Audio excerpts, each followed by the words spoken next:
L'ennui est-il une émotion inutile? Le but secret qu'il a pour notre créativité et notre survie. Bonjour esprit curieux, comment allez-vous? Aujourd'hui nous allons parler d'un sentiment que nous connaissons tous et, soyons honnêtes, que nous détestons tous, l'ennui. Cette sensation pâteuse, grise, de n'avoir rien à faire. Mais, et si je vous disais que vous avez mal regardé l'ennui toute votre vie? Que ce n'est pas une erreur mais un outil secret? Aujourd'hui nous allons faire un voyage ensemble, une descente à travers 5 niveaux de connaissances sur l'ennui. Et je vous promets une chose, quand nous aurons terminé, votre vision de ce sentiment aura été complètement transformée. Attachez votre ceinture. Commençons par le niveau 1, la surface que tous connaissent. Qu'est-ce que l'ennui? Eh bien c'est ça, non? C'est la sensation d'être pris au piège dans un éternel dimanche après-midi. Vous avez regardé toutes les séries, épuisé le défilement sur tous les réseaux sociaux, et votre cerveau se sent comme une voiture au point mort, allumée, mais n'allant nulle part. C'est un vide bruyant, une inquiétude qui vous ronge de l'intérieur. Et quelle est notre réaction quasi automatique quand ce monstre apparaît? Boum! On sort le téléphone. L'ennui est cette force invisible qui nous fait ouvrir et fermer la même application 10 fois en 5 minutes, cherchant désespérément quelque chose de nouveau, un stimulus, n'importe quoi. C'est l'ennemi juré du calme dans notre monde moderne. Mais d'où vient ce sentiment si agaçant? Pensons un instant à nos ancêtres dans la savane. Pour eux, rester assis sans rien faire n'était pas seulement ennuyeux, c'était dangereux. Si vous ne cherchiez pas de nourriture ou ne surveilliez pas un prédateur, vos chances de survie chutaient en flèche. L'ennui pourrait donc être une sorte d'alarme évolutive, un coup de coude dans les côtes de notre cerveau qui nous crie « Hé, réveille-toi, fais quelque chose d'utile ou tu deviendras le déjeuner de quelqu'un ». En essence, l'ennui est un signal. C'est votre cerveau qui dit « Hé, ce que nous faisons en ce moment ne m'apporte rien. Ce n'est pas intéressant, ce n'est pas stimulant, ce n'est pas utile. » C'est une notification interne d'insatisfaction. Mais vous êtes-vous déjà arrêté pour penser pourquoi notre cerveau est si incroyablement exigeant? Pourquoi a-t-il besoin d'être diverti tout le temps? D'accord, c'est le niveau 1. L'ennui est un signal d'alerte, inconfortable et primitif, qui nous pousse à chercher quelque chose à faire. Facile, n'est-ce pas? C'est ce que tout le monde sait. Ce n'est que la pointe de l'iceberg. Mais si c'est ce que nous voyons en surface, quel moteur secret le meuve en dessous? Il est temps de nous immerger. Niveau 2, les mécanismes cachés. Bienvenue! Vous vous souvenez de cette sensation de vide bruyant dont nous parlions? Eh bien, elle a un nom. Quand vous pensez que vous ne faites rien, votre cerveau active une chose appelée le réseau de mode par défaut. Pensez que c'est comme l'écran de veille de votre ordinateur. Mais au lieu de montrer des bulles, votre esprit commence à vagabonder seul. Il pense à l'avenir, se souvient du passé, s'obsède avec vos problèmes. L'ennui est l'inconfort que vous ressentez lorsque ce réseau s'active et ne trouve rien d'intéressant à quoi s'accrocher. Et cette divagation mentale est régie par une règle invisible. Votre cerveau cherche toujours la quantité parfaite de stimulation. C'est comme boucle d'or avec la soupe, elle ne la veut ni trop froide, trop facile, ni trop chaude, trop difficile. Elle la veut juste à point. L'ennui est le signe que la soupe est froide, que la tâche que vous faites est trop simple pour vos capacités. Votre moteur mental est au ralenti et il veut appuyer sur l'accélérateur. Et ici entre en jeu l'une des erreurs de fabrication les plus curieuses de notre cerveau, le biais de nouveauté. Notre cerveau est programmé pour nous donner une petite décharge de dopamine, la molécule du plaisir, chaque fois que nous expérimentons quelque chose de nouveau. C'est la raison pour laquelle une notification d'un inconnu nous semble plus excitante qu'un message d'un ami. L'ennui, en ce sens, est comme un syndrome de sevrage de nouveauté. Votre cerveau cherche désespérément sa prochaine dose de quelque chose de nouveau. Maintenant, faisons un petit voyage dans le temps. Saviez-vous qu'avant la révolution industrielle, le concept d'être ennuyé tel que nous le connaissons existait à peine? Votre quotidien était marqué par le soleil, les saisons, le travail au champ. Mais tout à coup, les usines sont arrivées, les horaires fixes, les tâches répétitives et pour la première fois dans l'histoire, de grandes quantités de temps libre. Nous avons créé artificiellement les conditions parfaites pour l'ennui moderne, du temps vide que nous sentions l'obligation de remplir. Alors, quel besoin humain fondamental résout ce sentiment si désagréable? Il résout notre besoin de but et de croissance. L'ennui est un catalyseur, une poussée. C'est cette voix interne qui, dans les moments de calme, vous murmure à l'oreille « Est-ce tout? Veux-tu vraiment passer ta vie à faire ça ?» Il vous oblige à chercher de nouveaux objectifs, à apprendre de nouvelles choses, à trouver un sens au-delà de la routine. Et voici le dernier mécanisme de ce niveau, celui qui change tout. Vous vous souvenez de ce réseau neuronal qui s'active quand nous nous ennuyons, celui qui nous fait divaguer? Eh bien, il s'avère que cet état mental, celui que nous essayons d'éviter à tout prix, est le terreau parfait pour la créativité. Quand votre esprit vagabonde, il commence à connecter des idées qui n'avaient rien à voir les unes avec les autres. C'est dans cet espace vide que naissent les solutions les plus originales à vos problèmes. L'ennui n'est pas l'ennemi des idées, c'est l'antichambre. Et avec cela, nous clôturons le niveau 2.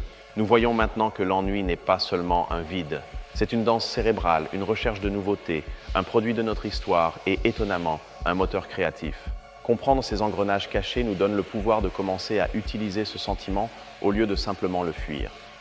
Mais si vous pensiez que tout était déjà clair, préparez-vous, car c'est ici que l'histoire devient un véritable chaos.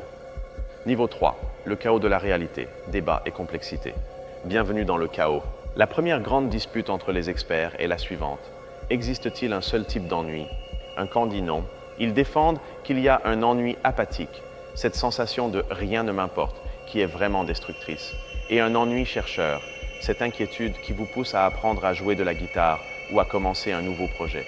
L'autre camp dit que c'est trop compliqué les choses, que l'ennui est un seul signal et ce qui importe, c'est comment vous y répondez. Maintenant, laissez-moi vous raconter un secret, quelque chose pour vous seul. Connaissez-vous ce mythe si romantique de l'artiste torturé, l'idée que seul de l'ennui le plus profond naît le génie? C'est en grande partie un mensonge. Nous aimons y croire parce que cela justifie notre propre paresse, la transforme en quelque chose de noble, comme si nous attendions l'inspiration.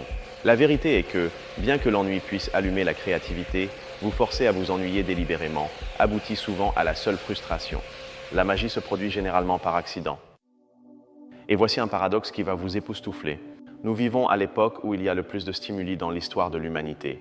Nous avons un divertissement infini dans la poche. En théorie, l'ennui aurait dû s'éteindre. Et pourtant, les gens disent se sentir plus ennuyés que jamais. Pourquoi? Parce que la stimulation constante est comme une drogue. Elle élève notre seuil de tolérance. Nous avons besoin de doses de plus en plus fortes et nouvelles pour ressentir quelque chose. Notre soi-disant remède contre l'ennui est, en réalité, en train d'aggraver la maladie. Et maintenant, soyons un peu critiques. Nous tenons pour acquis que les réseaux sociaux et les applications sont là pour nous sauver de l'ennui. Mais est-ce éthique? Nous avons construit toute une économie de l'attention qui repose sur l'exploitation de notre rejet naturel de l'ennui. Il existe des entreprises multimilliardaires dont le modèle économique est de détourner ce mécanisme de survie cérébrale dont nous avons parlé plus tôt. Sommes-nous vraiment à l'aise avec le fait que notre vie soit conçue pour éliminer un état mental qui pourrait être crucial pour notre bien-être? De plus, notre façon de voir l'ennui a changé avec le temps. Il y a quelques siècles, dans des sociétés très religieuses, s'ennuyer était considéré comme une faute morale. C'était un signe d'avoir une âme paresseuse, ingrate ou même pécheresse. Aujourd'hui, nous le voyons comme un état psychologique, une question de chimie cérébrale. Nous avons déplacé la culpabilité de notre âme à notre cerveau. Mais avons-nous perdu quelque chose dans le processus? Peut-être la responsabilité personnelle de chercher et de créer notre propre sens.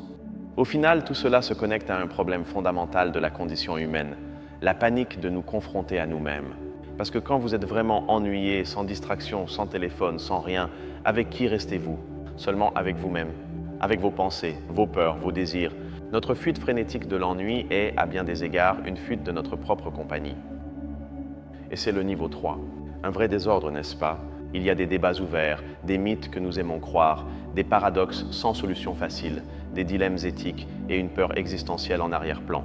La réalité de l'ennui est désordonnée, complexe et pleine de questions difficiles, sans une seule bonne réponse. Très bien, vous avez survécu au chaos. Il est maintenant temps de voir les détails qui séparent les curieux des vrais connaisseurs. Niveau 4, connaissances expertes, les secrets de niche. D'accord, nous entrons dans la zone profonde. Vous ne trouverez pas cela sur Google en 5 minutes. Les chercheurs ont découvert qu'il existe différentes personnalités d'ennui. Il y a des gens qui sont beaucoup plus sujets à l'ennui. Ce n'est pas un défaut de caractère, c'est que leur cerveau, de par sa neurobiologie, a besoin d'un niveau de stimuli beaucoup plus élevé que la moyenne. Ce sont souvent des personnes plus impulsives et prêtes à prendre des risques. Maintenant, un détail technique, mais je vous promets que l'analogie est cool. Au fond de votre cerveau, il y a une petite structure appelée le locus coeruleus. Imaginez que c'est l'embrayage de la curiosité de votre cerveau. Quand vous êtes concentré sur quelque chose, l'embrayage est embrayé et la vitesse engagée. Mais quand vous vous ennuyez, cette zone commence à fonctionner de manière erratique. C'est comme si elle appuyait brusquement sur l'embrayage, vous déconnectant de la tâche ennuyeuse et criant à votre cerveau conscient « Hé, toi, cherche une autre route, celle-ci est barbante. » Je veux vous parler d'un héros secret de l'ennui, le poète Joseph Brodsky. Il fut exilé par l'Union soviétique dans un village glacé et reculé. Confronté à une monotonie capable d'écraser une âme, il écrivit un essai intitulé « En défense de l'ennui ».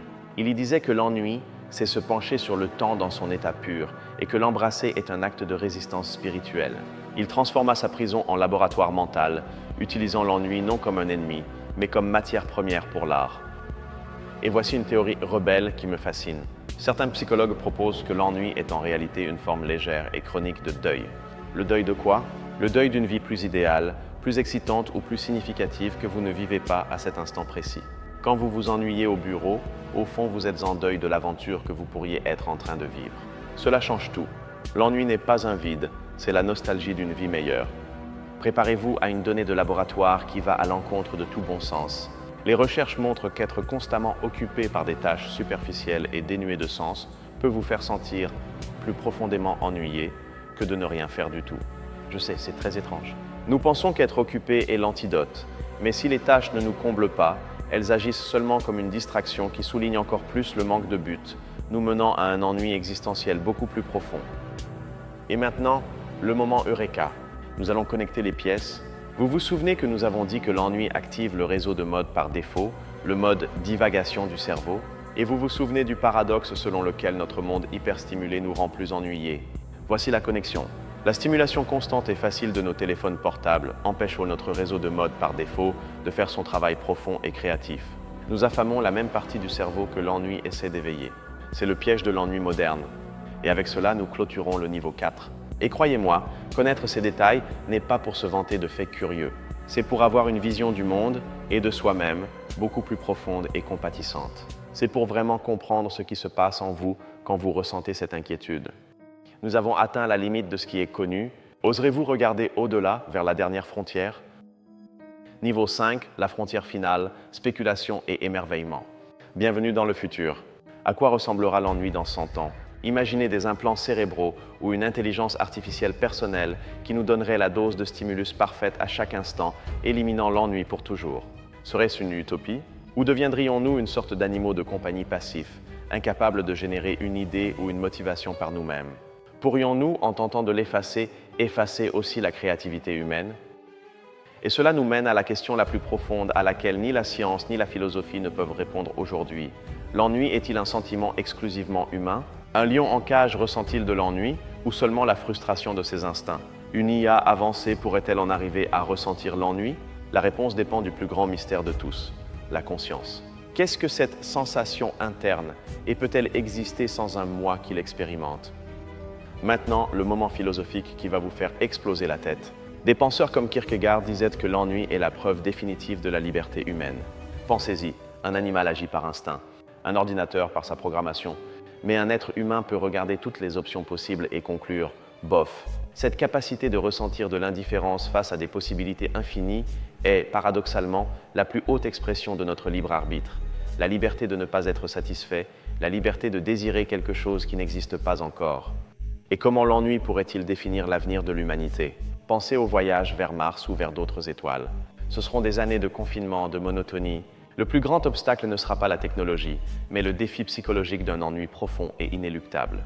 Les astronautes qui y parviendront ne seront pas ceux qui ne s'ennuient jamais, mais ceux qui auront appris à l'utiliser comme un outil pour la réflexion, la créativité, la résilience. Conquérir l'ennui pourrait être la clé pour conquérir le cosmos. Et voici la dernière idée, la plus provocatrice. Et si l'ennui n'était pas un défaut du système, mais le moteur de l'évolution de l'univers? Dans un univers vide, qu'y a-t-il sinon une sorte d'ennui cosmique?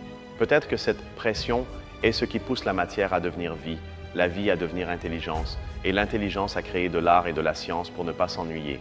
Peut-être que l'ennui est tout simplement l'univers qui essaie de se divertir lui-même. Et avec cela, notre voyage en 5 niveaux est terminé. Nous sommes allés d'un simple dimanche après-midi jusqu'aux confins du cosmos. Il est temps de revenir à la surface et de contempler tout le panorama que nous avons découvert. Pensez un instant à l'endroit où nous avons commencé ce voyage. Nous avons parlé de l'ennui comme de cette sensation gênante et vide que nous soignons avec le téléphone portable. Un simple problème. Et regardez où nous sommes arrivés. Nous voyons maintenant que c'est une danse neurologique, un catalyseur créatif, un paradoxe de la vie moderne, la clé de notre passé et de notre futur, et peut-être un écho de l'univers lui-même. La transformation est brutale. Nous sommes passés de la vision d'une émotion inutile à la découverte d'un super pouvoir fondamental de l'être humain. Et maintenant, c'est à votre tour. De tout ce voyage, de ces 5 niveaux, Quelle a été l'idée qui vous a le plus marqué, celle qui a fait clic pour vous? Je veux vraiment le savoir. Laissez-moi votre réflexion dans les commentaires, j'adore vous lire. 1 million de merci de m'avoir consacré votre temps et votre curiosité. Et si vous aimez ces voyages pour élargir l'esprit, assurez-vous de vous abonner, car il nous reste encore de nombreux mondes cachés à explorer ensemble. À la prochaine!